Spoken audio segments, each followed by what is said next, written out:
کہ بیماری کی وجہ سے وقتی طور پر وقفہ کر لینا جائز ہے. سمجھ میں آ رہی ہو بات؟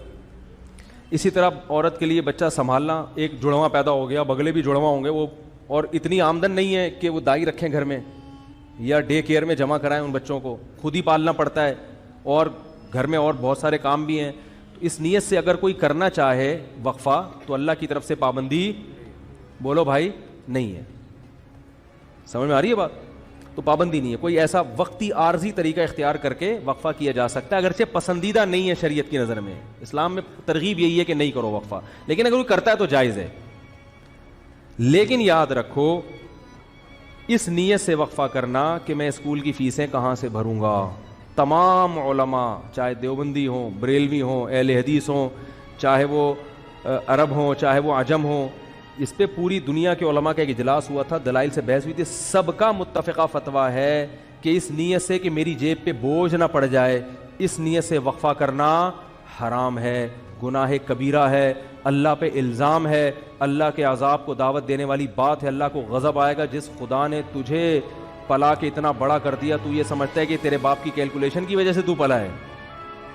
اب تو اگلی نسل کو اس لیے روک رہا ہے کہ کھلائے، تو کھلاتا ہے یا میں کھلاتا ہوں. قرآن کہہ رہا ہے نحن نرزقکم، ہم تم کو بھی رزق دیں گے، وإیاہم، اور ان کو بھی. علماء کہتے ہیں غریبوں کے لیے نازل ہوئی ہے. اللہ نے پہلے ذکر کیا کہ تم کو بھی دیں گے، کیونکہ غریب کو ڈر ہوتا ہے میری روٹی نہ چھین لے بچہ، تو اللہ فرماتا ہے تجھے بھی ملے گا اس کی برکت سے، اور اس کو تو ملے گا ہی. اور آج کل زیادہ تر حمل جو روکا جا رہا ہے وہ اسی نیت سے کہ کھلائیں گے کہاں سے، تنخواہ میں پورا نہیں ہو رہا. سب کی زبان پہ یہی ہے. اسلام میں کیا ہے؟ فیملی پلاننگ والے کہتے ہیں پہلے انتظام کرو پیسوں کا، پھر بچے پیدا کرو. اسلام کہتا ہے نا نا نا نا نا نا نا نا نا. غربت دور کرنے کا ذریعہ کیا ہے؟ نکاح اور اولاد کی کثرت، جو میں انشاءاللہ اگلے بیان میں احادیث پیش کروں گا اس پر. تو یہ دوسرا طریقہ جائز ہو گیا کہ سنبھالے نہیں جا رہے تو ٹھیک ہے، وقتی طور پہ روکا جا سکتا ہے. اور اس نیت سے حمل روکنا کہ لوگ کیا کہیں گے، اتنے بچے، اس نیت سے بھی حمل روکنا کیا ہے؟ حرام ہے. اسی طرح علماء کا اجماع ہے کہ اس نیت سے حمل روکنا کہ بیٹی نہ پیدا ہو جائے. مثلا کسی کی 6 بیٹیاں ہو گئیں، اب وہ کہہ رہا ہے یار اگر ایک اور بیٹی ہو گئی میں تو جیتے جی مر جاؤں گا، اس لیے حمل روک رہا ہے. اس نیت سے بھی حمل روکنا کیا ہے؟ حرام ہے. کیونکہ آپ بیٹی کو کیا سمجھ رہے ہو؟ منحوس. اسلام میں یہ منحوس نہیں ہے.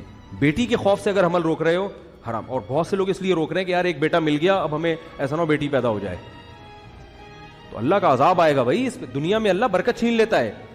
اور ایک آخری بات یہ کہ کسی بھی وجہ سے حمل روکا جا رہا ہو، آپریشن کر کے عورت کی بچہ دانی نکال دینا یا مرد کے لیے نس بندی کر لینا، تمام علماء کے نزدیک حرام. یہ آخری مسئلہ بیان کر کے بیان ختم کرتا ہوں.